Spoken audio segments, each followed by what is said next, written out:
Telangana తెచ్చినాక KCR sir రెండే చెప్పిండు sir. ఒకటి డబుల్ బెడ్రూమ్ అన్నాడు, ఒకటి పింఛన్ అన్నాడు సార్. అసలు సారు ఇంటింటికి నీళ్ళు ఇచ్చిండు సార్. కేసీఆర్ కిట్ ఇచ్చిండు సార్. ఇంకోటి రైతు బంధు ఇచ్చిండు సార్, రైతు బీమా ఇచ్చిండు సార్, ఇంటింటికి నీళ్లు సార్.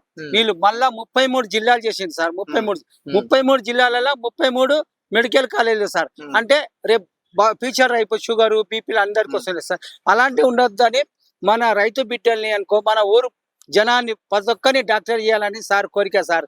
రేపు బీమారి అనేది ఉండొద్దు మన తెలంగాణలో అనే ఉద్దేశంతో కేసీఆర్ చేసింది సార్. కేసీఆర్ చేయని అని అంటూ లేదు సార్. ఒకటి రెండు కాదు, మన వైకుంఠ ధామాలే చూసుకో సార్, అర్ధారం చెట్లే చూసుకోండి సార్. మళ్ళా 33 జిల్లాలు చెరుకుంటలు సార్. 33 చెరుకుంటలు నింపిండు సార్. 46 చెరుకుంటలు నింపిండు సార్. ప్రతి ఇంటింటికి నీళ్ళు ఇచ్చిండు. మళ్ళా మన ఊరు మని బడి దవాఖాన చేసిండు సార్. ప్రతి ఒక్కరి కేసీఆర్ చేసిండు. ఏదో కేసీఆర్ సార్ ఇప్పుడు ఓడిపోయిందే మంచిగా సార్, జనాలకు తెలుస్తుంది ఏంది అనేది. విలువది 2 సార్లు గెలిచి అర్థమైతుంది.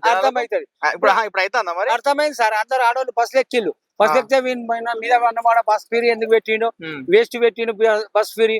మళ్ళీ ఊళ్ళకు రేపు మన మీదనే కదా బుడదా అని అందరు తిరుగుతుంది సార్.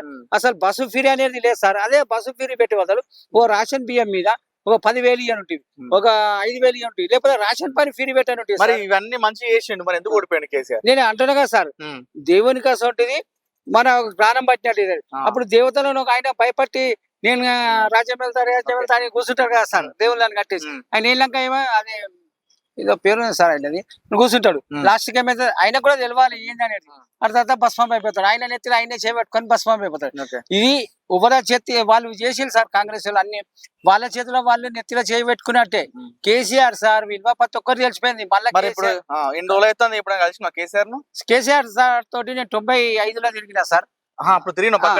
తిరిగిన ఆ తర్వాత నేను మా ఆర్థిక పరిస్థితి బాగాలేక అది హైదరాబాద్ పోయి ఆటో నడిపించిన సార్. 82లో అర్థం 84లో బాధ్యుల పేరు పెట్టినా సార్. కేసీఆర్ సార్ని కలవాలి, కేటీఆర్ సార్ని కలవాలి. వాళ్ళు నన్ను పిలవాలని నేను చూస్తున్నా సార్.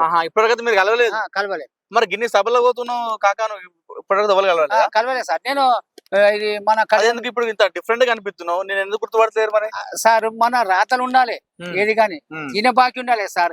కానీ వాళ్ళకి నాపే దాని పేరు ఇక్కేరైతా. ఇప్పుడు నేను వచ్చిన సార్, సడన్ మీరు వచ్చిళ్ళు అంటే మీరు నా వంతున తీసేసే ఐడియా ఉంది. ఇప్పుడు అంతగా పక్కన పెట్టి, కానీ ఇప్పుడు నువ్వు ఏం చేస్తున్నావు? ప్రజెంట్ ఏ పని చేస్తావు ఇంటికాడ? ఎంతమంది? నాకు 2 కొడుకులు 2 బిడ్డలు సార్. వాళ్ళు ఏం చేస్తారు? 2 బిడ్డలు పెళ్లి చేసిన 2015లో. అయిపోయిందా? 2 బిడ్డలు. ఏం పని చేస్తావు?